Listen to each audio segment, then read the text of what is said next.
This week on Gymwright Live, we interview the founder of OPEX, James Fitzgerald, to learn about the psychology behind the intro session they teach to their gym owners that has allowed them to convert countless prospective members into long-standing members at their gyms. For all of you listening to this via podcast, be sure to check out the video version of this interview and the extensive show notes at gymwright.com. And if you're enjoying the show, please leave us a 5-star rating and written review. If you'd like to watch the show live, we record every Friday live right here in the network, which is our free private Facebook group for the motivated gym owners of the world to share their best tactics and strategies to grow their gyms. Join the network today and get in on the conversation. All right, back to the show.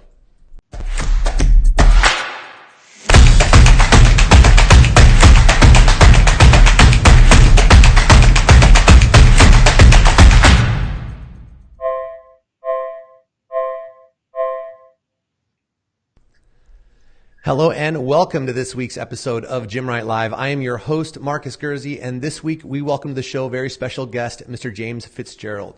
James, it's an absolute pleasure to have you on today. Welcome to the show. It's good to be here. Hi, everyone. In today's show, we're going to be diving into some of the psychology behind how you and your team at OPEX execute your intro consults. But before we do that, James, you're the founder of OPEX, which I personally would consider to be one of the most important brands in the entire fitness universe. You've had an incredible impact on not only my journey as an athlete, a coach, and as a gym owner, but for many of my friends and peers and clients as well. So before we go any further, I just want to say thank you personally for all the work that you've contributed to our community over the years. That's helped shape so many of our journeys over the years. Thank you so much. Appreciate that. My pleasure.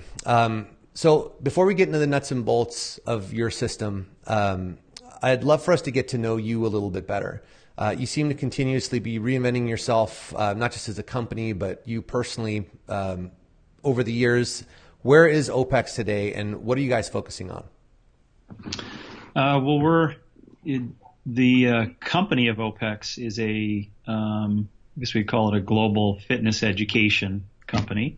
And depending upon how you see us, we may look like we're in, multiple different areas, but that's really what we're doing. And the processes of how we, I guess, run that is to have the opportunity for coaches to become professionals through our education, and then such that they can bleed that information to the public. That's what we're currently the biggest nuggets that we focus on today. I've had a lot of gym owners I've gotten to watch as I think there's a big evolution happening in the gym owner or box owner space as a whole. And you guys rolling out the OPEX gym model, I think, has been a much needed next evolution for those who really wanted to continue progressing this thing beyond what it's been, which was an important starting point, which we all, I think, kind of came through. But there's an evolution happening to where higher quality, more individual design and just personalization, I think, has really gotten traction over the last few years, and largely because of what you've done. How are you guys seeing that rollout happening now? You guys, how many gyms are you guys up to? What's happening with that? Yeah, we're at 65 currently right now. That's after a year of practice. We had a lot of coaches to choose from, though. I should preempt that. It wasn't like just a brand new idea with, and then we'd have to get everyone on board. We had a number of people that were certified through OPEX, so they were kind of ready to go for that. And then, the growth, what that looks like, we're not sure. We do have some obvious projections and goals for hundreds of gyms and, geographical stance around the globe. But we're really not sure what that's gonna look like in the future. But we feel that if we don't do it, it won't really bring to light all those ideas that we had, which I should mention, because you said it seemed like the way you said it that it was my intention to do that, but it wasn't my intention. The way it's led this way, the intention was really to teach the principles around great design and fitness. And I think it just, got to the point over time where that turned into being a service offering. Yeah, I didn't mean to imply that it was. No, I didn't take that, but I just listened to the words, and. Yeah, it just seemed like the thing we were all asking for. Like when I was running Active and my partner Scott was actually working with you directly as an athlete, and he actually went through your CCP program, it massively impacted how we ran our business. And the question him and I were both asking ourselves, and this was prior to any of this becoming public information or you even mentioning anything about it, was I really wish there was an opportunity to become an OPEX gym. Because, the beauty in the whole CrossFit affiliate thing is that it gave a lot of people a low barrier to get started and start doing what they love and making an impact and cutting their teeth on training. And it was why it exploded the way that it did. But as we all know, there was quite a bit left to be desired for around the tools and support that they gave around the actual business functions and like really teaching someone how to run the business well, not just here's a methodology and a licensing model. Where my impression is with what you guys are doing is you guys are taking a far more holistic approach, even though it is also still a licensing arrangement. You guys are providing a lot more tools and resources, and just given the nature of the education that you've put together with OPEX, I think we're going to just see a far better gym, better equipped from how they're able to take care of their clients to the business systems that you guys are also helping provide for people.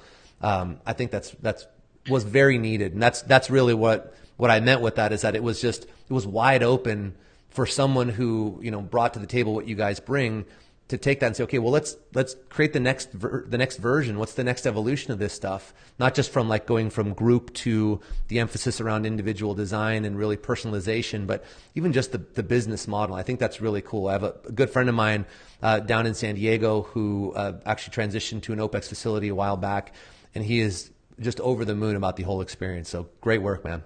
That's great. I wanted to clarify too, which we could probably get into discussion of what a better gym means, because we have an idea in mind that better means that it obviously to the perception of the client works for the client, and that the discussion has to be had there on the cost and willingness to pay and the value they perceive in fitness, right? So we want the client to win, obviously.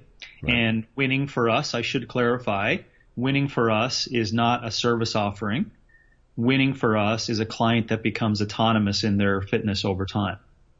Right. Right. So that's what we believe in, a place where clients will pay for that, right? A micro gym and the value of the coaching. So over time, they don't need us. Right. So we have built inside what's required of that. Secondly, we say that winning means that the coach puts food on the table.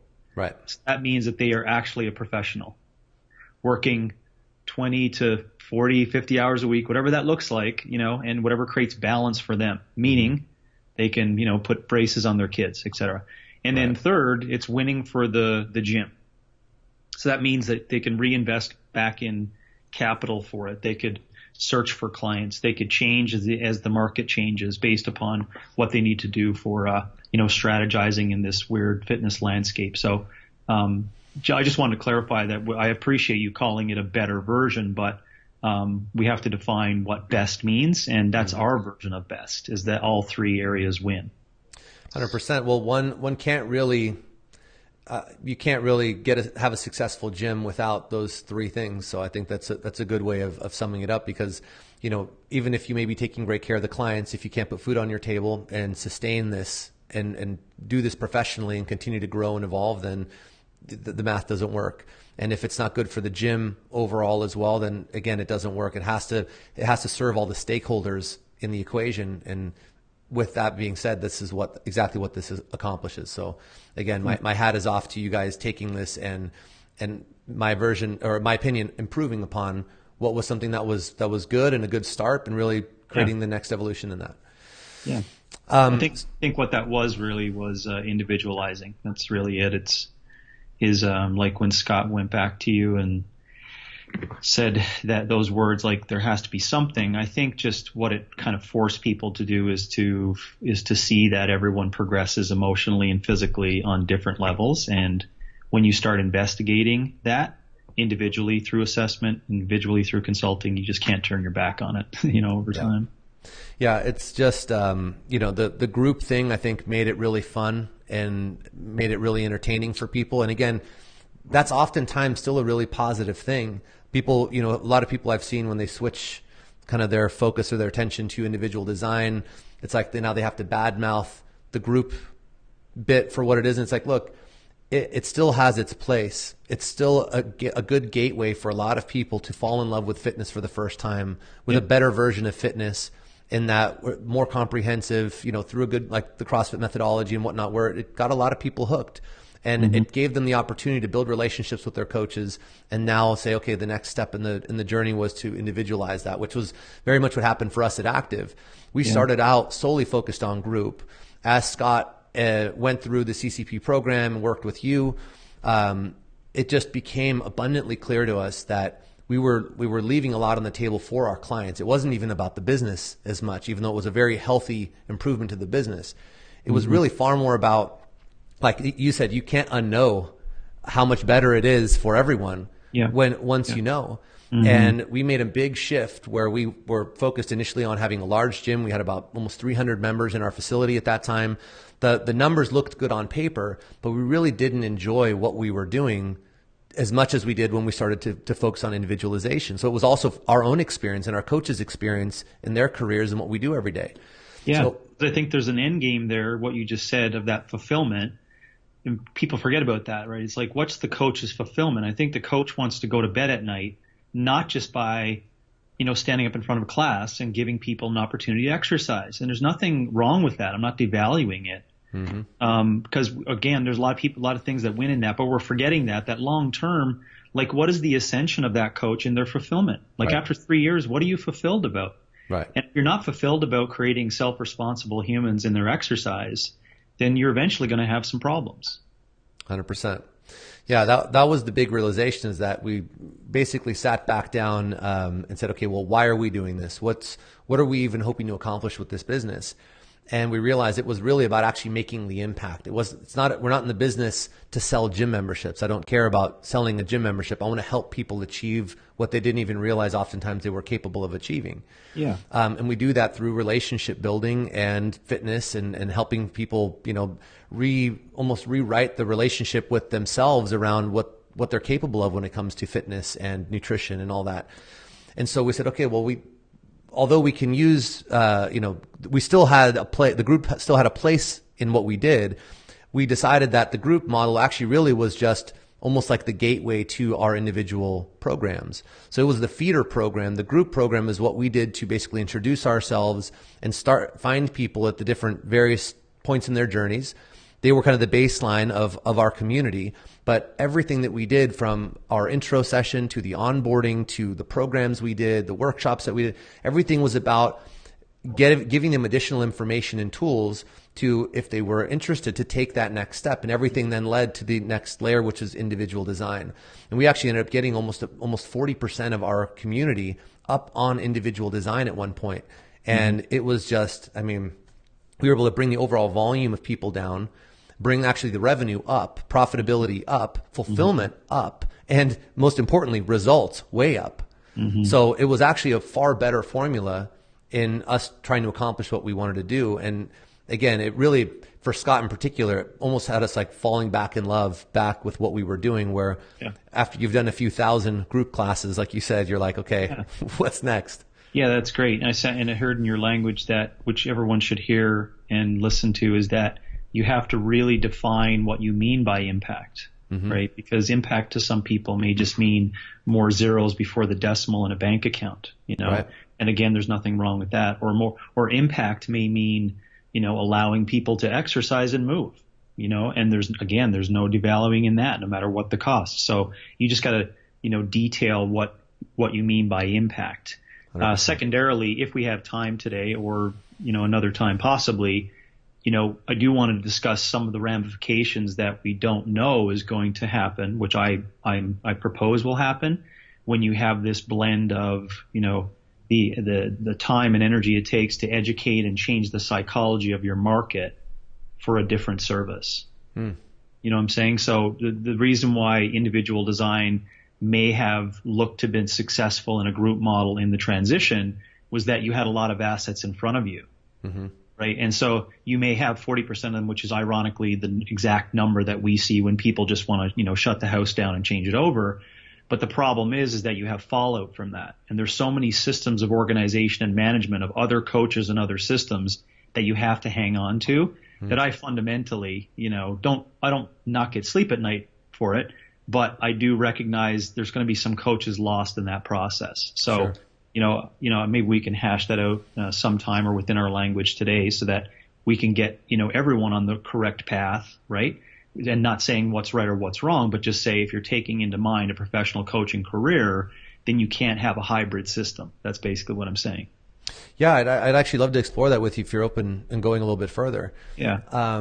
I guess, can you elaborate a little bit more on what your thoughts are on that?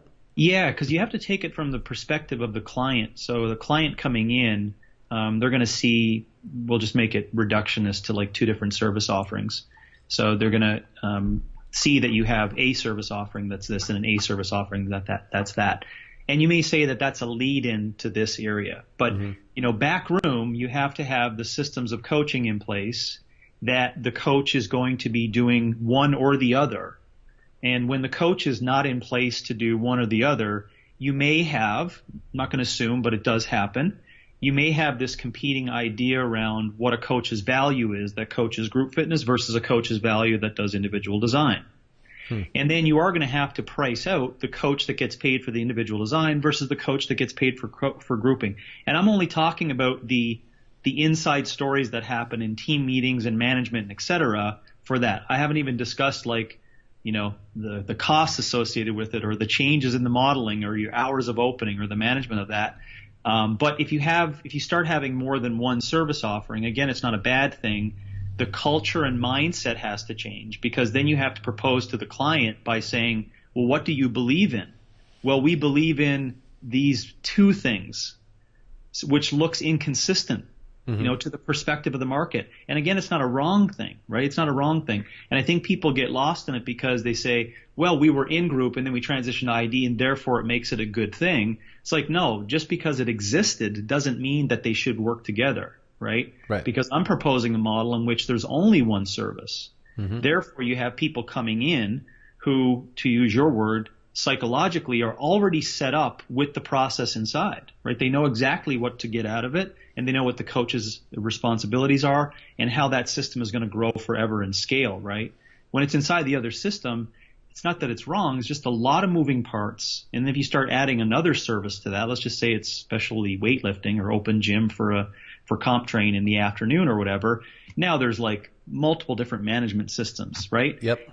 We then forget who's in charge of managing those systems? And then how do you propose to that client who comes in and just says, whatever your ex gym is on the door, what do you guys do and what do you believe in? Well, we believe in a broad sense in fitness and we'll put you in a spot. You know what I'm saying? Again, that doesn't make it wrong, right? It's just that more service offerings and diversification, I think, is a mask for marketing to look like you're doing better than the next guy down the street. Yeah. And that eventually, in the end, does not help that coach who's part-time coaching for group fitness ascend. Right. And then I think that's one missing link that we forget about. And if you can churn young coaches through there and you're not too concerned about that, then that's okay, right? But there's going to be some challenges to the market's perception of value to that coach and coaching in process, right? Like, why are they getting a specific design? Like, although it sounds like a simple answer, that's a tough one to answer, right? Sure. Philosophically for your gym. Yeah, it definitely was something that we did begin to encounter when we had our mixed system. But what we did a little bit differently than most gyms is that we had a rather sophisticated levels system and onboarding system in our group program as it was. And the whole idea is we have this core level system, this progression where you start in, you test in to where you are. Everyone starts at the same place, but then we find your levels. And we were able to then progress people in a balanced way. The programming was broken down into 5 different variations based on your level.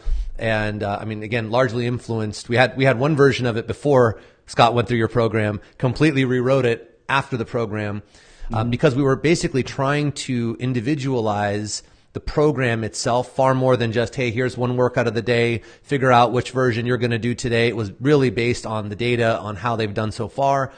And it did soften the blow, I think, on the conversation, because we were able to say, well, look, we believe in individualization. It really comes down to what level of that you want, because some people, we also learned, they just flat out didn't fit into the individual design component yet. And we were still too novice in fulfilling it to really have mastered that well enough to where I would have been comfortable to transition exclusively to it. Although that is what we talked about, because once we got a taste for it, it was like, well, how much cooler would it be to just not do the group stuff anymore and just be able to focus on the individual design? But we were still pretty green when we, at that stage, that we never actually got that far with it. We ended up selling the gym a couple years ago. All went well, but nonetheless, the point is that it did pose a challenge, and we tried to basically, in that initial consultation, already address that this is our goal is to get you to an individualized program.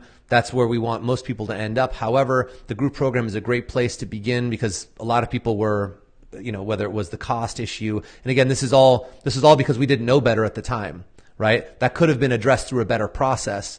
However, we still did pretty well in that a lot of people would ascend. We actually got to where we're north of 50% once we had the right tools in place, because everything was about still setting those goals, and we would set performance consultations where we would revisit, set the goals. Okay, now how are you doing on this? We would be able to, look at the data from the levels and say, well, you've really progressed here. We're challenged here. What's going on? What do you want to do? Well, we could keep doing this in the group environment, or we could give you some one-on-one attention, and a lot of people progressed to it. The challenge that I saw, though, the biggest challenge was the people who fell so in love with our process and our story and would ascend to individual design. Some weren't really a fit for it. They just wanted to continue to progress better and faster. But what we didn't realize, and they didn't realize, is that the whole thing that got them to fall in love with what we were doing was actually the group component. That was the social thing. So that when they were then coming in and doing a program by themselves, 2-3 months in, they're like, I'm bored. Like, this isn't fun. So we started kind of hybriding, where we would actually get them to jump back into a group class once or twice every 2 weeks.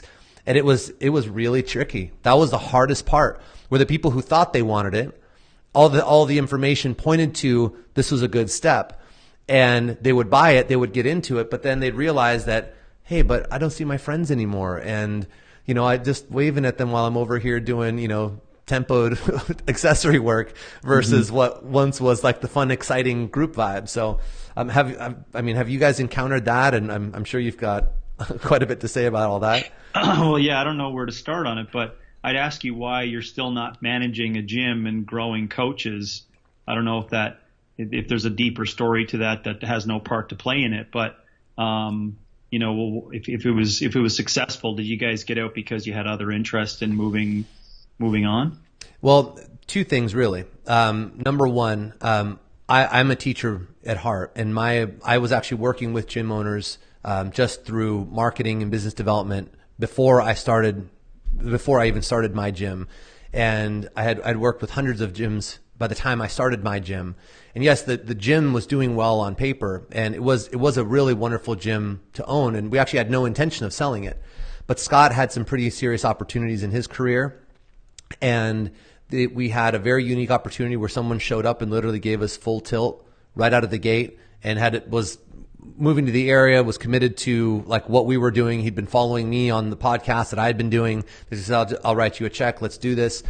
And it allowed us to let Scott move on to what he really wanted to do, because he really didn't want to be in the business anymore.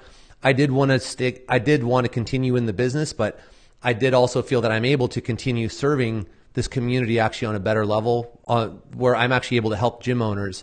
And that's actually where my passion is in helping people with business systems. And I can affect many, many more thousands of people if I can help a gym run a much more sustainable, healthy model that's in alignment with who they are and allows them to do what they actually meant to set out and do from the very beginning. Because as you know, most people, when we start in the gym business, it's the business versus the passion are totally disconnected. And my mission is to help give these guys the tools to build the businesses that they love so that they can continue to stay in the game and impact thousands more people. So that was really the reason why, is my business from a consulting and software standpoint for gym owners, I was already spending less and less time. It was really because I loved being there, not because I had to do much in the business anymore. I enjoyed my time there, but given the fact with Scott and that dynamic, was in a position to run it myself. And that was really why we then decided to completely sell it rather than just I'll stay on or we'll make it work or something like that. The fire had really gone out for him in it, and given where he was in his life, it was the better move for him. Yeah, no, I'm glad you explained it out too, because, and again, we have to use your story as just an example in the Netherlands to kind of just speak about, but the systems for fitness should be set up that everyone wins and they're in it forever. Yeah. And if you're not in it forever, that doesn't make you, a bad person for moving on and wanting to do new things, but you have to ask the question as to why you're still not in it forever. Right. And my point is that maybe not your story, but hundreds of others are doing other things simply because they got burnt inside the system because of a lack of fulfillment or incorrect processes or whatever, back to what you just described as your struggles, which could have been fixed, quickly. It's easy for me to say, obviously, because I got an idea on it, by just saying, here's our product. This is what you get inside, right? But because you've had a product that connects people for a different purpose, right? It's a different intent, then yes, you deserve to have the issues of changing their psychology when you move to a new service, right? You deserve to have those issues because you're basically switching up the storyline, right? So the narrative changes. And that doesn't make it, back to my point, it doesn't make it wrong. I mean, if you had all those assets available and then you decided, oh, this is a new way we should do it, then it is quite possible, which is what we fix within our license models, that individual design is the most social, enjoyable atmosphere out there, but no one wants to, do it the way we do it. They'll just try to do it their own version. And the reason why they get stuck is because their clients always have this apprehension with what it compares to in group. Again, which doesn't make it wrong. It's just that because that was available, they have a different intent in fitness. And I would say in terms of the percentages of people that are out there, there are millions of people participating in group, their intent of participation is just to participate, right? The intention is not to learn more about themselves, improve on their movements, right? We sell the stories of those things, but a lot of those people, I would say, on a, and I can't find any other term, a fitness consciousness level, they're doing it for good reasons, right? They're doing it for good reasons, but they're not doing it for the reasons that the coach and the business wants them to do it. And when that intent is not correct, then you're going to have those fumbles, right? You're going to have, and to your point, that's one of the biggest ones is, I don't know how you even manage that, blending a group system with an individual design. It's a nightmare for coaches, and et cetera, it all leads back to, well, why don't you just shotgun approach it and give one service offering? And I understand why that was the case, right? Because you had all these assets and all these people there around you, and it just makes sense. Yeah, we were changing the narrative on everyone, and that I agree. I think we would have figured it out in pretty short order, in that we would have made the transition is what would have ended up happening, is we would have transitioned fully over. But even at that time, you guys didn't have any of these things in place either. No. And we were Wild Westing it ourselves and trying to figure out, we're realizing like, wait, this should be a thing. Why is it not a thing? It should. Scott, go talk to James, ask him if this is going to be a thing. Yeah. And sure enough, I think that was right when things were starting to, take some shape. It was a thing. It was a thing for many, many years, right? Yeah. And not even in my system. The idea of that was a thing in a quasi personal training studio for years. We can see old versions of micro gyms, right? The garage gyms that were individual design models, right? Of like 40, 50 clients paying one fee, and there's a couple of coaches, and they're just like giving them a specific workout for themselves during the day, right? Getting a workout in themselves, cashing $4 or $5 grand a month. I mean, that's not bad, right? But then it turned into a marketing opportunity, and fitness became, I don't know how in the hell it ended up where group fitness got connected to weightlifting and repetitions and music. Like in the mid 90s, I would have been fired if I offered that, right? An intense weightlifting class for 20 people, I'd been fired. But all of a sudden in the mid 2000s, it was well accepted. Everyone got on board, and you know where it all went there, right? Yeah, I mean, you've been in the space, coaching and training, and I mean, on all levels for a long time, and have gotten to see this evolution. I mean, what did it look like to you as all this stuff came about? And I mean, back when like CrossFit really came on the scene, and really, I mean, that's really when everything started to shift. Well, I can. The thing is that I adopted a lot of it, right, personally as an athlete, and then opened some CrossFit gyms. So it's not like I turned my back on it. And I think that's the only thing that allows me to have at least some kind of say, right, in the version of fitness and fitness services, is that I wasn't like 99% of all my peers who gave it the middle finger and totally turned their back on it and said, it's just a craze and it'll go away. Well, it didn't go away. And now ironically, 50% of those people are now coming back because they need to have a new service offering for their folks. So, to just make it brief, I experienced a lot of things in fitness. You can imagine by just saying the words, I'm pre-internet in fitness, that kind of gives you an idea what that means. Yeah. And then I went through the whole thing personally on a physical level with athletes, and then giving it to clients, and then doing it in group scenarios to be able to refine exactly what it should look like over time. So I feel I do have some say in it. Where do you feel this is all going? You had mentioned a few minutes back about, the evolution that's happening too. And we don't know obviously what's going to happen with this, but individual design gyms like this, for me personally, my take was already a few years ago when we were getting into it, was that this will likely catch on post this evolution. And because there's a whole generation now of people who were introduced to functional fitness and that are looking for the better version, right? A more personalized, whether it was because they found it through injury, because they found it, they're like, I'm bored of group, I want to focus on something, whatever it was. I feel like we all eventually, if we're continuing our journey, you find it, you fall in love with it once you know how good it is, especially as an athlete, let alone as the coach doing the work. I could never go back after that either, and it's like, if you would ask me 10 years ago what I paid for a coach versus what I pay for a coach now, it was very different because my own perceived value of it was just completely skewed. Because I grew up in the group world and evolved into this. But I think that there's going to be a market for it. What do you see kind of ahead for you guys with all this stuff? Yeah, no, I would agree. Not speaking on behalf of OPEX, but individualization, customization, the biggest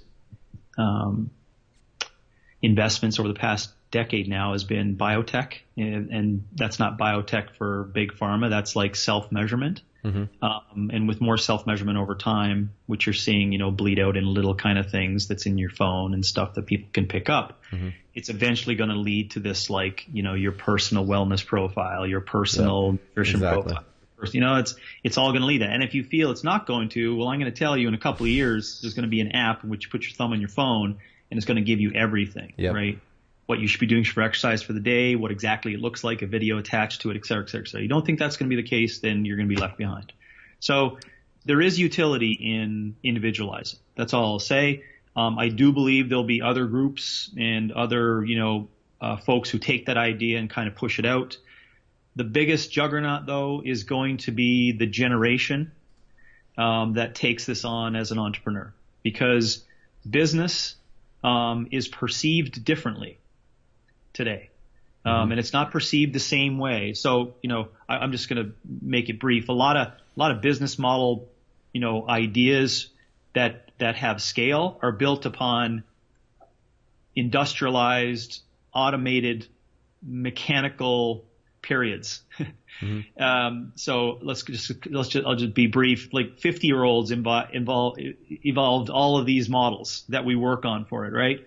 And the 22-year-old sees messaging, information, and service delivery and a career differently 100% than what a 22-year-old saw that career 20 years ago. So that's going to be our biggest biggest point that's an issue because, and it's, again, it's just, you got to move, you got to deal with it. Right. But I can see that as becoming a big issue in that there's really maybe not 10,000 young 23-year-old entrepreneurs who want to have a 20-year career in fitness coaching. Right. And if they don't, because the question could be, well, why is that not important, James? Because, I mean, they could, just work for 3 years and then make so much money to live on an island. Well, that's fantasy. That's what you only see on your Instagram heroes. That never actually does happen. Secondly, they're like, oh, I'll just work online. Well, that's going to be saturated, so you're going to fail in a year. It'll be about a 1% retention rate for online coaches over time that actually make money with AI and the saturation of online training. Okay, those two things are out. They're like, well, I'll just find another job. Well, with increased artificial intelligence and automation in that, and not a willingness to have a career for 20 years, then you can see how that's going to devise into some challenges. So I think that's our future issue. So yes, it's going to grow, the idea, and it's going to prosper, right? But the biggest issue is getting thousands of young entrepreneurs on board with wanting a career for 20 years. Yeah, I think you brought up an interesting point. AI automation, I think, is going to play a big role in fitness in the coming years, as a lot of these things are now being able to turn into a bit of software and using sensors and that ability to individualize everything based on biomarkers, even, that just things that are attached to us and whatnot throughout the day, and giving us cues and, hey, you should stand up from your desk now, and hey, it's probably time for a snack that looks something like this, or you should do this exactly today based on your sleep last night and what you did for the last 4 days in training. I think that's a big part of where this is going to go. So maybe it balances itself out in that there's some of that where there's also the human factor, I think, is only going to become that much more valuable, though, where, right, whenever you have that happen, those who do want to do it and do it well, you become far more valuable.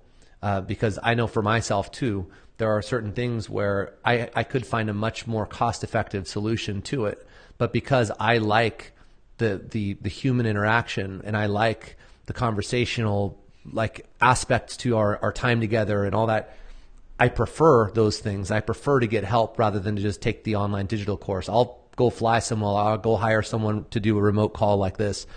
And I think that there will still be a good place for that. But yeah, it's interesting to think about what forms this will all take on in 10, 20 years. Yeah, we don't know. We can only go based upon prediction. The prediction is that it's an exponential increase. It's not a linear increase over time. Yep. So it is going to be very short. It's going to obviously be short-sighted, meaning that we're not going to be able to predict as fast it's going to improve. But secondarily, I do find there is a middle zone, right? Like you and I are able to converse over Skype, right? So we are able to have some form of a relationship by seeing each other and seeing eye contact and facial changes and things like that, which changes our perception. So I do agree that people with more measurement are going to need to have someone who helps them in direction. And I would agree that in the end, which is what I still believe in, relationship building is going to save the coach long term, because we're going to have to become more human over time.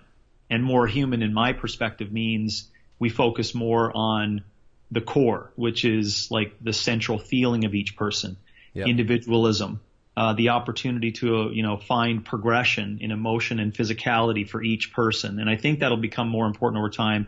And you are right. Well, not for a small amount of time. You won't be able to have a machine who can help you with that. And the reason why I'm hesitant on saying it'll always be that way is that, with the changes again in AI, you can also change, aspects of relationships over time. Sure. We see that with our phone right now. So as one simple example, it's right in front of us. Our phones are a really important relationship to a lot of people. And so if you think that that's not important, then we're missing the boat. 100%.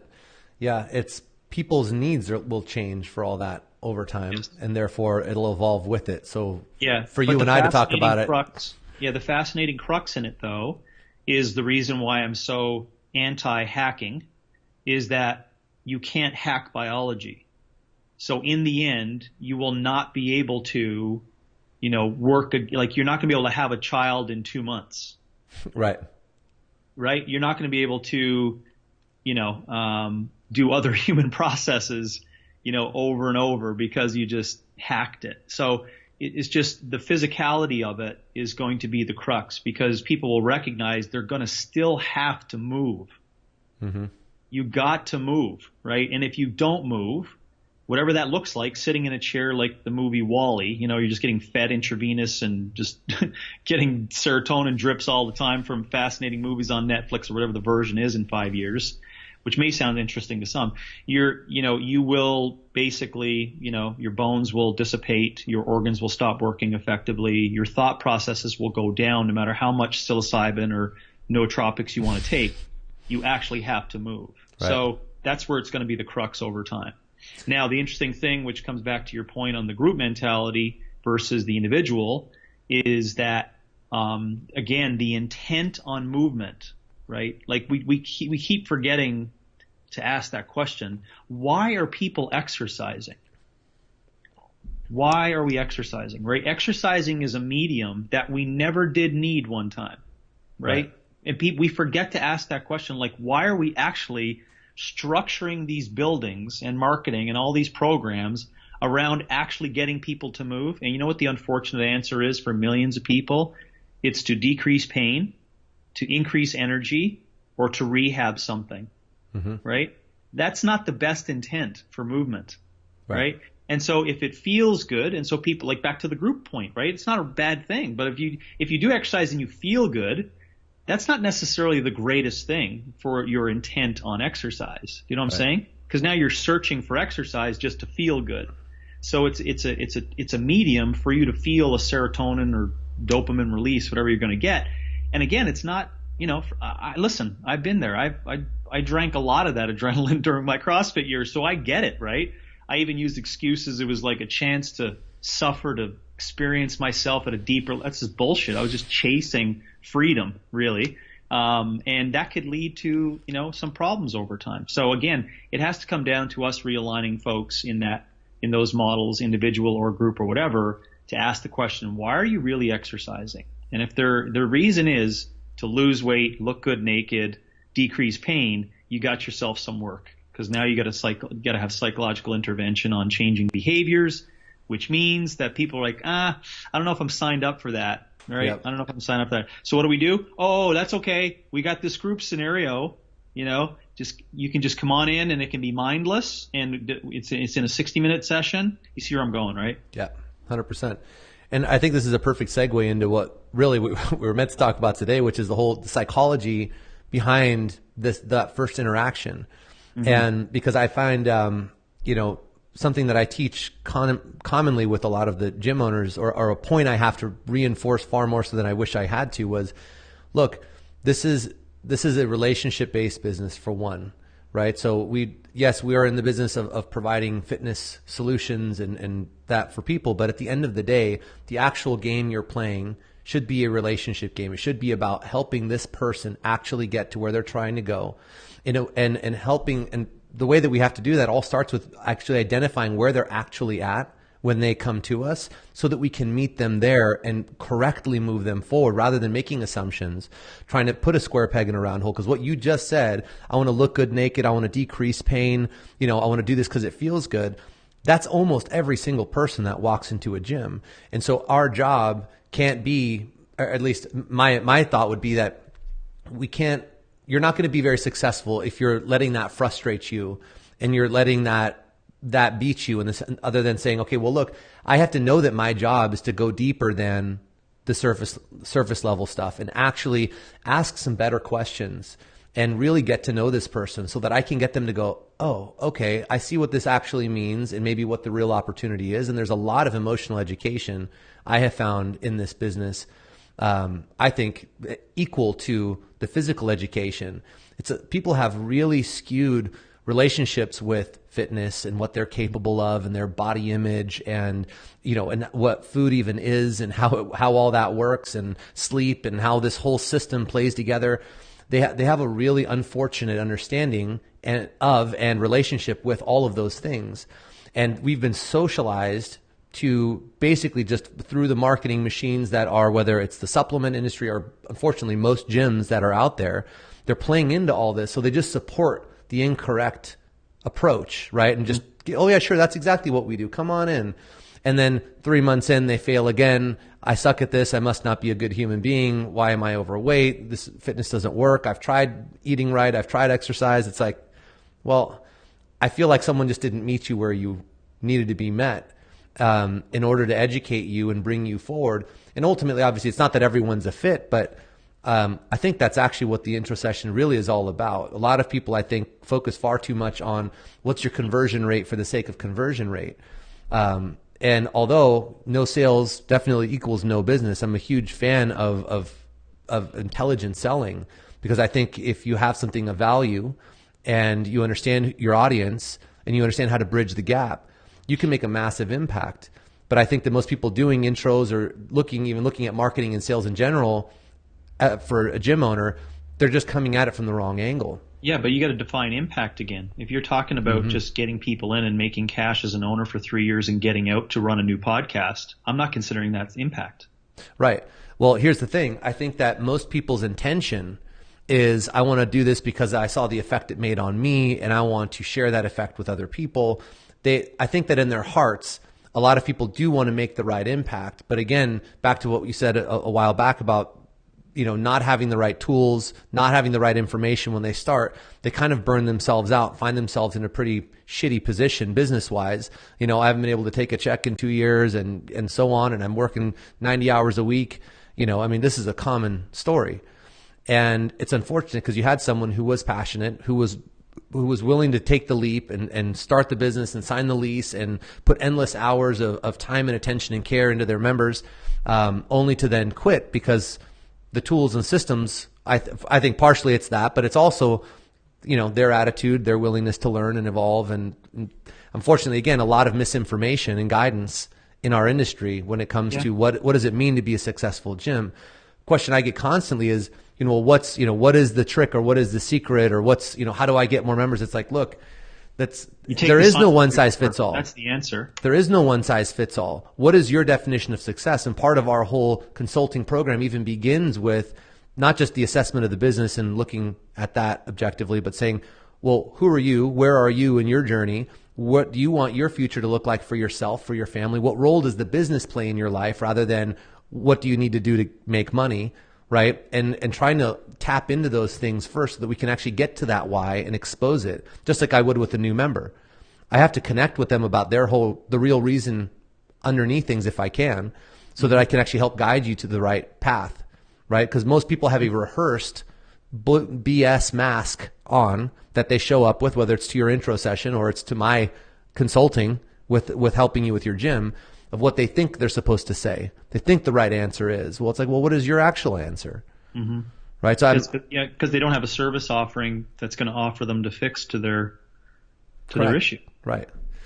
So let's jump into the sign on the door says something different, and their belief is different as a coach. So if your belief is not there in it, it's going to eventually end up in being the same problems that you saw with doing physical assessment on people. Because physical assessment is no different than doing, we'll call it psychological assessment, right? Asking someone about their why, which is a pretty simple question, but no one seems to want to spend 90 minutes in a consult, going over that. Not 5 minutes or a hello or fill out this sheet and let's see where you fit in. It's like a sit down in an office like this, where you just talk about like past histories, what are your behaviors, et cetera, et cetera, et cetera. And the reason why people don't want to do that, because they end up recognizing, you know what, this service is not for you. Yeah. You're here with the wrong intent. I can't individualize this, and I know I'm going to have to duct tape this after a couple of months because you just don't have the scaffolding emotional pieces in place that's going to allow you to stay with this forever. So if you know you don't have the service, I think it's actually, like you said, it could be the person or the tools. I think it's the tools. I'm going to blame the tools' fault because I think that you can train a coach. We're not trying to be a psychologist here, right? We're trying to build a relationship, not unlike you and I would if we just worked out together for a while. We'd figure out what everyone's priorities are, right? Mm-hmm. You'd be able to look at me and be like, you love teaching shit, you love learning about stuff, you love exercising, and you love creating education. Okay, well, how do you think you're then going to prioritize how to give me an exercise program, right? You're probably going to wrap it around all those biggest priorities, right? But the thing is, we don't have that set up where coaches can actually ask those questions. And we, in our system, we don't propose that we have 24-year-old life coaches. We know there has to be something that CCP and OPEX puts a stake in the ground that says, we don't propose to be a life coach, but we damn well say there's these things on the board that we believe in, right? Mm-hmm. And here's the principles, right? You got to sleep, drink water, you got to do all these things before we even have a discussion on your weightlifting ring muscle up thing that you want to do, right? Like all that stuff. But the thing is that this is all, and this has to be important to recognize. This is the reason why I think it's the sign on the door that's the issue, is that people are coming in with the wrong intent. So how do you propose to like finagle the psychology when they come in with a completely different intent, right? Because they're like, but I think this is what you say you're offering, but now you're telling me that I need to like rethink my thoughts on how I'm going to get there. I don't know about that. You do the switcheroo. Whereas when people come into ours, they're like, okay, this is probably going to be the last gym I'll ever be a part of. They're going to challenge me psychologically and physically, and I'm going to get an individualized design. And I'm going to be able to work out with people on a time that works well for me, and do my shit. Yeah. And if you have that, then you can see it's somewhat, and I'll use this word, softly, but it's somewhat easier for an OPEX coach then, because then they just have to like work with them on behavioral change, right? You're not trying to do the switcheroo, if that makes sense. 100%. I think that's, and that even if we're not even talking about, let's say, group versus individual design, but that's an unfortunate reality now, more so than ever actually, in the marketing tools and means that people are using to try to stay afloat and to create lead flow, because they've kind of painted themselves into a corner with staffing and overhead and who knows what. And it's that mixed messaging, right? So they're using whatever challenge or Facebook advertising campaign because they saw in the affiliate forum like how crazy look, I added 40 new members a month for 6 months and now I'm, check out my sweet new Escalade or whatever it is. Yep. That they're like, well, I want that. That sounds awesome, right? Just like anything that has those crazy results sounds awesome, where it's like, oh, I did this and I made $1 million in a month, at 4 hours a week or whatever it was. Have to pay. It's the pipe dream. And unfortunately what that does is it makes it seem like that's normal and that's okay. But what happens is that then they are constantly getting prospects in that are out of line with what they're actually trying to offer. Not to mention, they're probably not even doing the intro session justice for what it should be, and connecting with that person and treating them like an individual who should be met where they are and understood, and said, okay, well, based on you and what you want and where you are and where you're trying to go, this is how we would be able to potentially or not potentially bridge that gap. And they find themselves square pegging or trying to jam that square peg into a round hole, and then just end up getting the hammer out and saying, well, fuck it, and just slamming one in after the next, and then wondering why people are getting hurt. People are getting discouraged and quitting 3 to 6 months in, and they have now even worse than not getting the initial business is the revolving door effect. That 6 month revolving cycle of they got in, they're like 3 to 6 months in, they're like, I'm pretty sure this actually isn't what I need.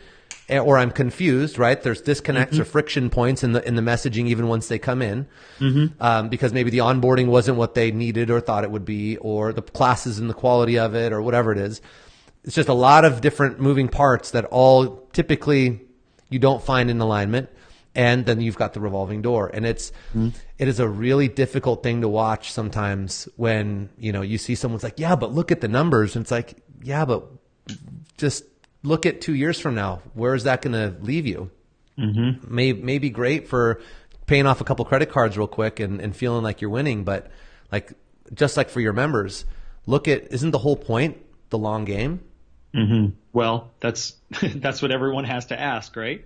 And again, it's not a right or wrong. They just have to ask, what am I in it for? And what do I believe what does impact mean? And what do I define as success?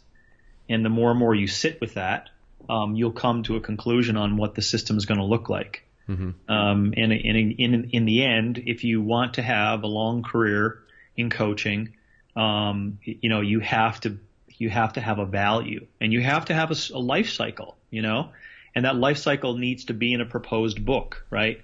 And because I've been through it, I'm starting to write a version of that life cycle. So I'm offering coaches at least a book of like, well, what does it look like, to actually do it? And what are some good best practices in order to have that career? And that's what I'm trying to do. to get people to that point of, recognizing and asking, just critically thinking, really asking all the questions like, how does this serve me long term, right? How does this serve me long term? Or if you're a coach who has that revolving door thing, don't forget to ask the question like, how is that part-time coach doing classes perceiving this, right? What's the long-term journey for them?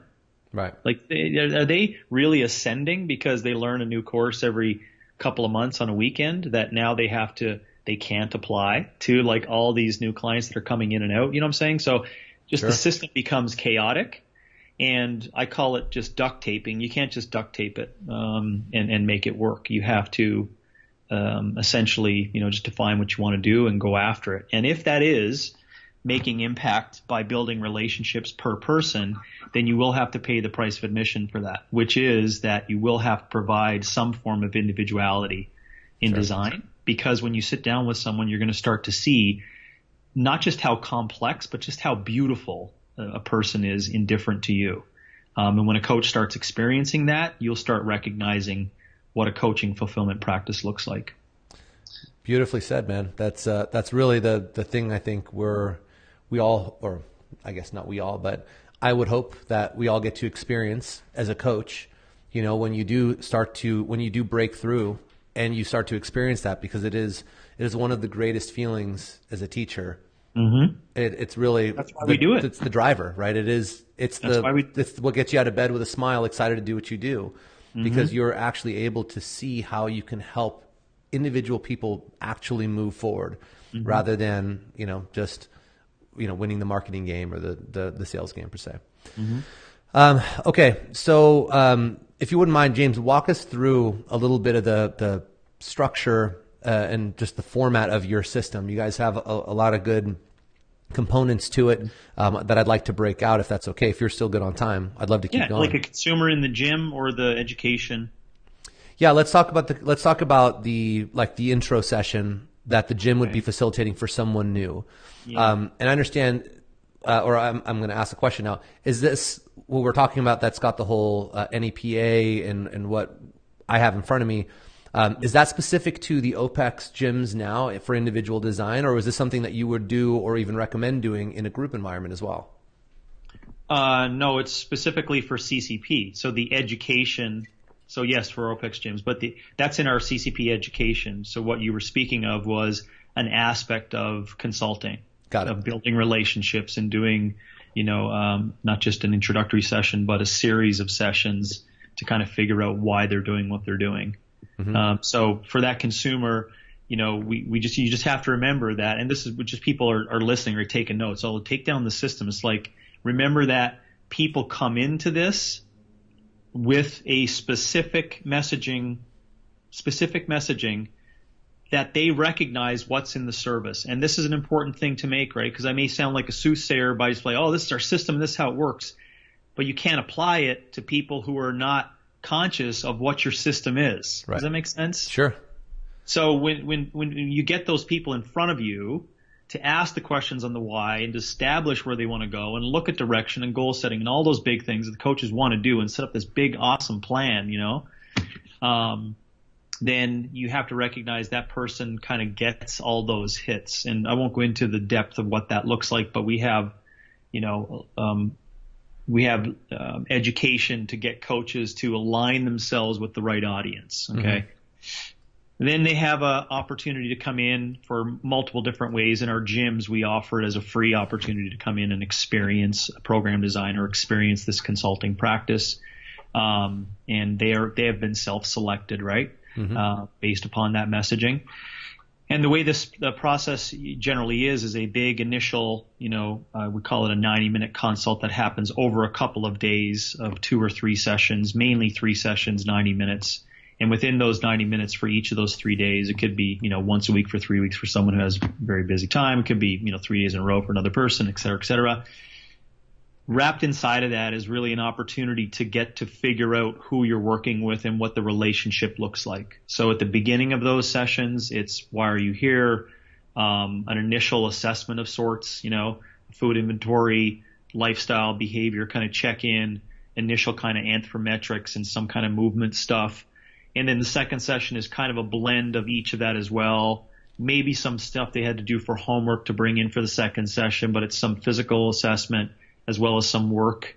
And then by the third session, they're starting to get aligned with what the relationship is going to look like in the facility. So we go through that process initially up front. Some gyms do it a little bit more extensively based upon their market and who they work with. Some gyms just have it like locked in stone. This is what it is. And then they generally are meeting those people at 3 different areas in their relationship. They're meeting them through technology, which is True Coach, an opportunity to like check in per day on how their exercise was going and their feedback and all their scores and all the data and benchmarks and all the assessment stuff, right? Secondly, they're checking through with them on messaging in Fitbot, and that can happen through the workouts or, as need be, through design throughout the week. And then third, they're working with them on the floor, meaning that when they're in the facility, they're going to bang into them. They're going to see them as they come in. They're probably going to be on the floor or be on a floor shift during the time that they're exercising. And we try to coordinate that as much as possible. And then fourth, there's a big, let's call it like a debriefing once a month, 60 to 90 minutes once a month. They sit down with that client, that coach sits down with that client, and then they go over like, how are things? How did the programming go? Let's talk about the big nuggets again. Let's talk about our big goals. Why are we doing this again? Let's review that, et cetera, et cetera. What are big things to work on for this next little while? Yada, yada, yada. And then we build that relationship, deeper and deeper over time. And that's what it just looks like for the continuum. And so what you just described, specifically those like 3 30-minute sessions you talked about initially, right? Did I understand that correctly? 390s. Oh, 390s. Okay. And so this is already once someone has joined, this is where they're starting, or is this actually part of the free consult? When you said that initial free experience, where's the line between that? This is a joined member, or they have committed for those 390s. Okay.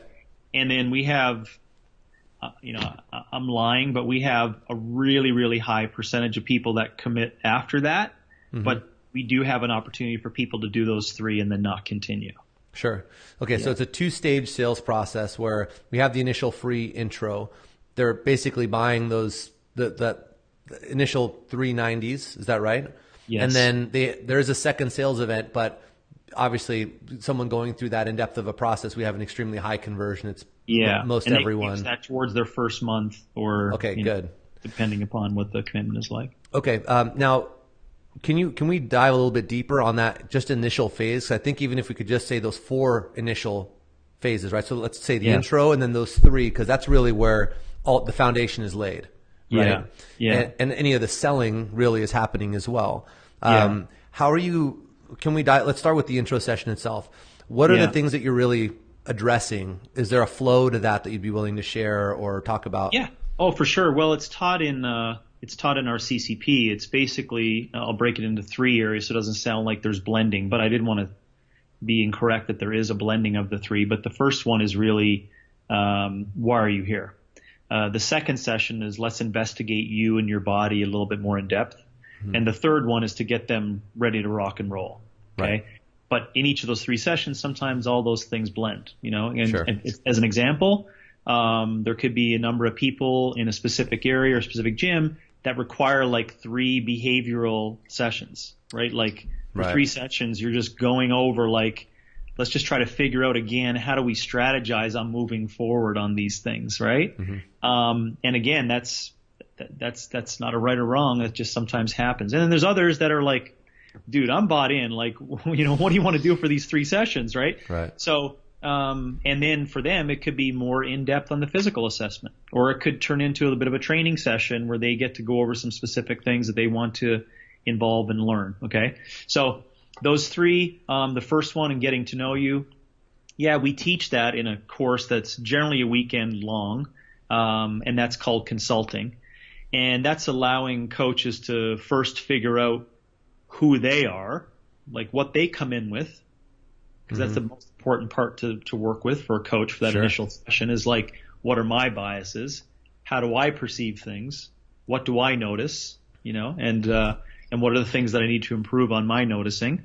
And then we give them strategies around how to figure out where the first steps are that we need to work on with these individuals, and tying in and teaching them tools on tying in what they say and bleed their priorities are and how we're going to attach fitness to that. So that's essentially what happens in that first session, where you're laying out like an actual prescription of these are the lifestyle and behavioral things that we're going to do our first steps on. And we're going to update this every couple of weeks, and we're going to reinvent this wheel so that it progresses and moves forward, taking into consideration a couple different things, just what we know about behaviors. And then, to use a psychological term, it's like cognitive behavioral therapy, where we are giving them challenges that are just enough to make them a little bit uncomfortable, and then a debrief back on those so we can see exactly how they went with them, and then, develop a routine based upon, improving those. The second session, again, those are tools that are taught in CCP.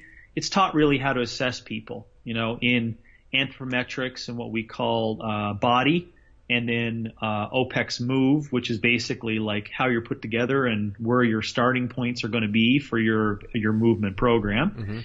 It's kind of, an interesting thing that not a lot of people do still today, but it still fascinates me. It's why I giggle. And then the work assessment, which basically gives us an idea as to how they're going to deal with capacity based on where they start. And in that third session, we're going to be, introducing them to True Coach, introducing them to culture, introducing them to some things in the training process based upon what we got in the assessment, so that they're ready to rock and roll and move forward. Awesome. Now, is there anything happening? And how to do that? The prescription is taught in CCP, which is program design and nourishment. Got it. Okay. So those are the first 3 paid sessions. Now, what is happening in that free intro to tee that up correctly? Oh, yeah, that could be. That's not like an OPEX gym staple, but that just happens quite a bit because we just want to get people interested in what's inside and what's here. Sure. So that could have been a presentation at a running room where they did some movement assessments on a number of folks. That could be a call out to have someone come in and do a meeting, a free meeting, which is like 60 minutes of just asking lots of questions, or it could turn into an indirect assessment that starts people on that process. Right.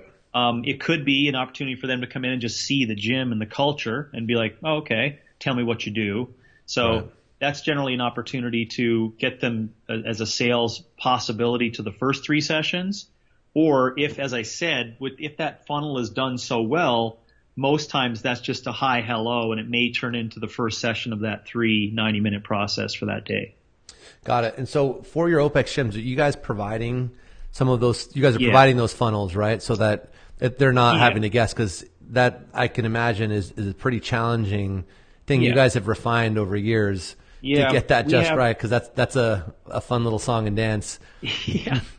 Yeah, and that's not where my expertise lies. I have really good people working around me who've been attracted to this idea and this process, who've formulated systems, and we have quite a robust thing that's built for each gym to kind of get that in place. Got it. And for those who are like, for example, just organic traffic, someone finds the website, they say, okay, this looks cool, this looks perfect, I'm interested. There is no formal OPEX intro session that you guys are providing your gyms, is there?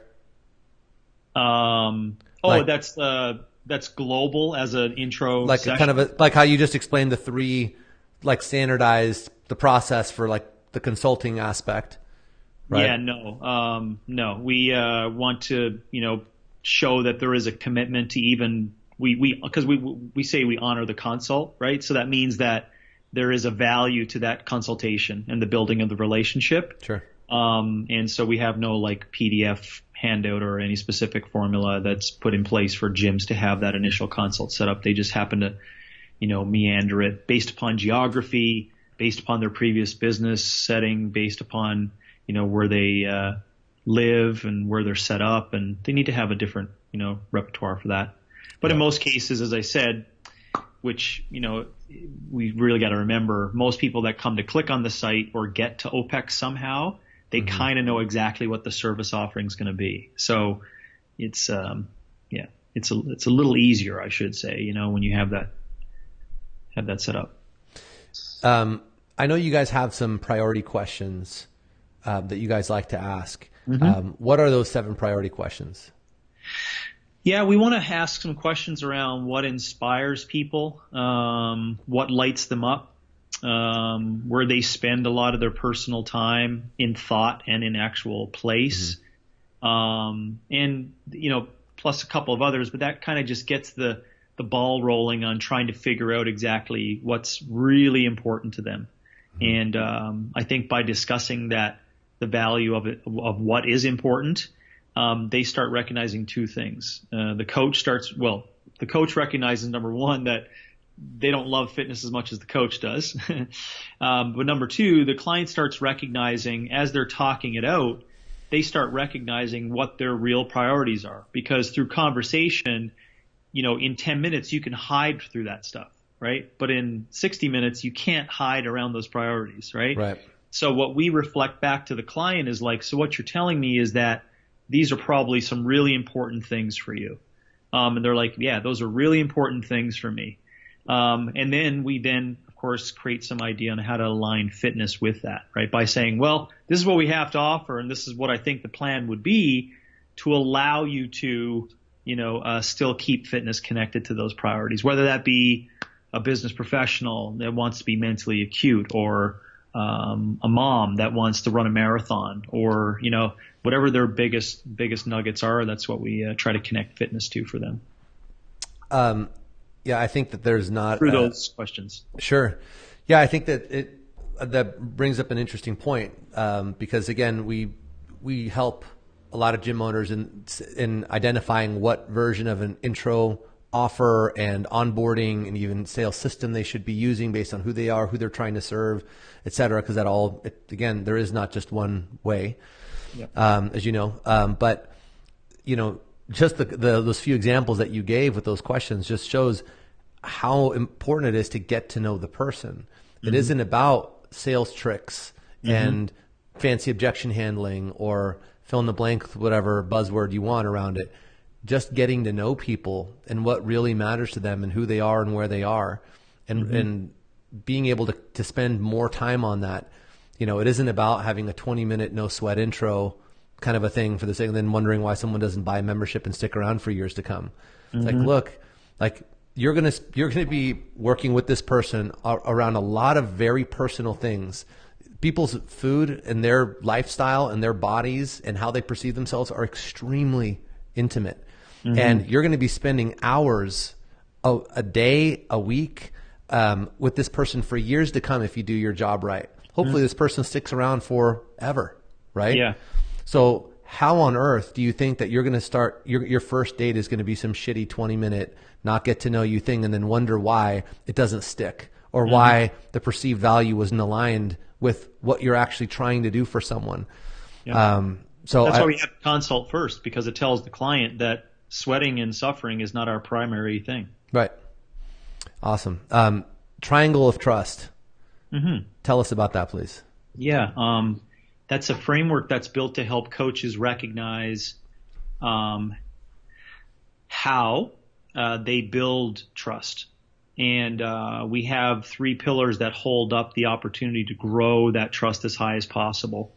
And it allows also a coach to look and reflect and see, like, what areas do they need to continue to improve upon to make sure that they are as trustworthy as possible. Because we think in the end, creating that trust creates an open space for conversation. And then that open space for conversation allows for transformation, obviously. So there's 3 pillars to it. It's consistency, competency, and caring. And they're easy to remember, 3 C's. Consistency means your consistency in character, consistency in professionalism, consistency in what you do, consistency in your actions, and allows the coach just to ask all those questions like, do I honor consistency? Am I consistent in all my actions? How are those inconsistencies or consistencies perceived by the client?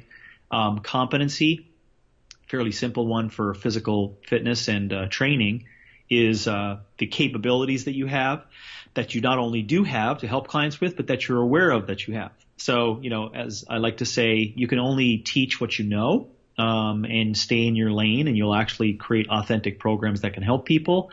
But this allows coaches to ask, like, how competent am I relative to the competency level that's needed for the job that I provide? And just a little inset on that, I think that today, what a coach thinks they need to be competent in is far exceeding what they actually need to be competent in to be a good fitness coach. And I think that they were just being preyed upon by educational companies, not unlike ours, but with different messages that are, going after them, thinking that if they don't know this, then they're useless and they'll never, be anyone. When really what you need at the base level, for a coach in competency is great lifestyle prescriptions to make it brief. I say teach people how to chew their food and teach great lunges, and you can fucking transform 1 million people. Okay. And really it doesn't get more complex than that, but of course there are some nuances to it. So that's competency. And then caring. And what we mean by caring is that the coach starts to recognize, and we teach them that the highest form of caring is detached caring, because we have this principle in place of developing a relationship to the highest extent that you actually grow apart, because each individual becomes self-responsible. So what we mean by caring and how it's valued to develop the highest amount of trust is how you care about the relationship. And if you really care, the deepest level of care in a relationship, it's not one that's overbearing, right? And it's not one that's done to like Instagram the fact that you do care, right? It's done with the idea in mind that you care so much about the relationship that you want them to become self-responsible and not be dependent on you over time. So that's the highest form of caring. And so as your caring develops, right, caring for the relationship, then you can score yourself on how much you really care about that. And so if a coach develops high amount of caring, has the right competency relative to what they offer, and is consistent in their methods, they will be so trustworthy, so trustworthy. And by building trust, I'm telling you, you're not only just going to transform yourself as a person, but people are going to start surrounding you because they can smell it. They can smell this opportunity for direction and leadership, and what a lot of people are searching for in fitness. Hey, and what good relationship is there without trust? And again, what business are we in, right? It's not understanding that how important that is, I think is a big missed opportunity. So I love that you guys actually have that built into what you guys are teaching. Yep. 4 seasons of learning. Tell us a little bit about that, please. Yeah. Again, it's a framework to help people, recognize how they learn. And we think that it's an important thing for coaches to not only, see exactly like their practice and what goes into it, but to continually, upgrade that and learn about it. And we give them these ideas on, how to conceptualize things, how to devise things, how to do things, and then how to reflect on those things that you did. And then it allows a coach to get, let's call it woke, let's say, in noticing how they're learning. Yeah. Right. And if a coach knows how they learn, then they can not only reflect upon what happened in the consult with an individual, but they themselves can see, like, well, how do I eventually keep this learning progress happening? It's, I teach this consistently, especially within another excerpt area for athlete mindset for mixed modal athletes. And it's the missing link that so many athletes, just as a side note to show you some, how it could like bleed over into multiple different areas. So many athletes just don't have a process set up for learning skills or learning behaviors. And they think that it's just going to, I'm just going to tough it out, or I'm just going to hard work pays off. I'll just hashtag that after each session. And, or if I just believe it, then I'm going to achieve it. And if you don't have these things in place about how you learn or how things are learned, then you can't, you'll miss the boat on a lot of things. Like the biggest one, which I'm sure you saw in those words, is debriefing. Mm-hmm.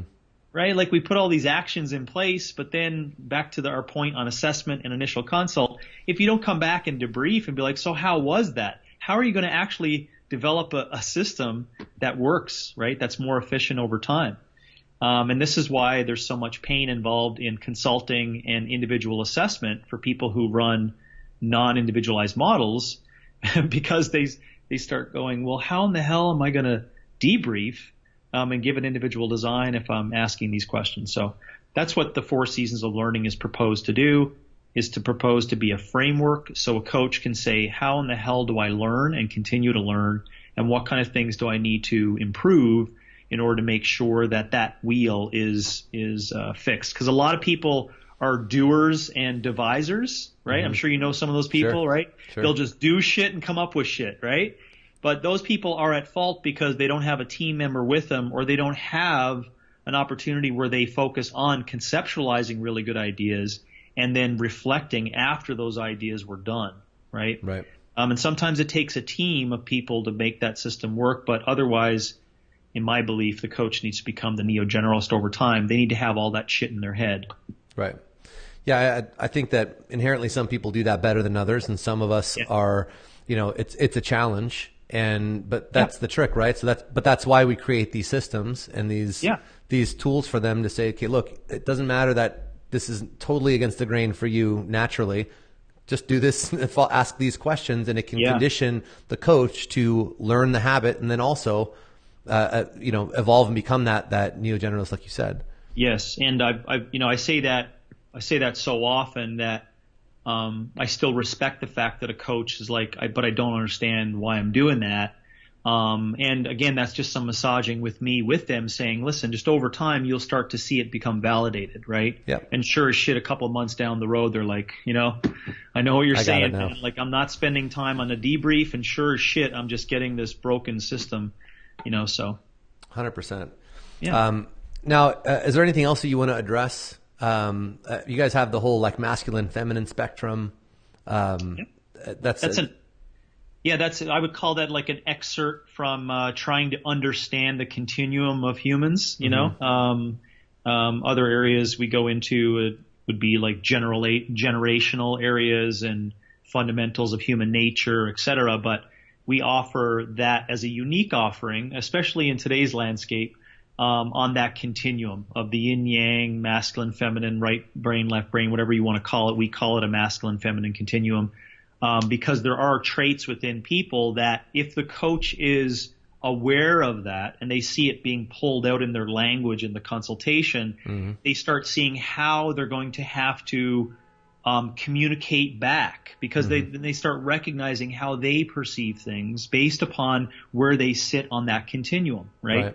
And that's not gender-based, right? That's not gender-based. It's a continuum of traits, basically, that allows a coach to go, okay, I can kind of see you like things in this logical order, checklist. You're doing this for, checking off the list, and you're doing it for this purpose. Then mm-hmm. obviously that sits in a certain area of it. Now I can help them in design and help them in things because I understand where they sit on that. I love that, man. I think you guys are changing the landscape permanently with the work that you guys are doing and these concepts that you guys are teaching and building into, what is, I tell people all the time, is the gold standard right now in becoming a professional with your coaching career, is to go through the CCP program, learn your shit. And you guys, even since what I remember from when Scott had gone through it, it seems like it's evolved a ton. Oh yeah. Since then. So again, man, my hat is off to you guys. The system's better. Thank you. Principles are there, but the system is better. Sure. Yeah. And I think that shows. I mean, it's, we're going to see a whole new generation of gym owners, I think, coming from this because of the level of detail that you guys are going into and teaching psychology. And it's not just about movement anymore, guys. It's not just about, what are the cues or points of performance for a squat, and I know this one and you know that one. It's like, that's not even the most important part at all anymore. Like you said, the competency level is actually far lower than people think it is when it comes to that stuff. This is actually the competency piece that I think that most people should give more attention to and put more energy into, is being able to connect with people and understanding people better. And that's your job. Your job is cracking the code on someone who came to you with a challenge and an opportunity with your skill set for you to help them. And you, as the consultant, as the coach, as the teacher, are here to help them move forward. And you're only going to do that by becoming a master of human behavior and relationship building and a little bit of fitness, you know? Yeah. And so again, man, I'm even after having done a good amount of research on you over the years and watching you and your work, just through this conversation, man, I'm even leaving this even that much more impressed. Awesome. Well, I hope I'm making some coaches out there to become a little bit more critical and thinking about the purpose of fitness and why they're doing what they're doing. Love it, man. All right. A question I like to ask every guest, James. In one sentence, if you could give one piece of advice to a gym owner, what would it be? To assess people individually through behaviors and movement. Yeah. Like deepest level of it. If it's fucking 20 pages long in 4 hours, good for you. Yeah. You know, because I think that will fundamentally change awareness. Love it. James, where can more people find more info about you and OPEX? OPEXfit.com. Easy enough. Yeah. Perfect. We'll link to all that stuff, all the different channels you guys are on, obviously, in our show notes, guys. James, I want to thank you for just the fantastic conversation and taking the time with us today and sharing your thoughts. I'm sure this episode will be watched many times in the network here and on our channel. So I appreciate your time. It is valuable. So thank you. Yeah, thanks for having me, and good luck with everything and what you guys are looking to do. Awesome, man. Thank you very much. All right, guys. I want to thank all of you motivated gym owners for joining us today. Again, if you're listening to this via podcast, be sure to check out the video version of this interview along with the extensive show notes at gymwright.com. And if you're enjoying the show, please leave us a 5-star rating and written review. Your support means the world to us.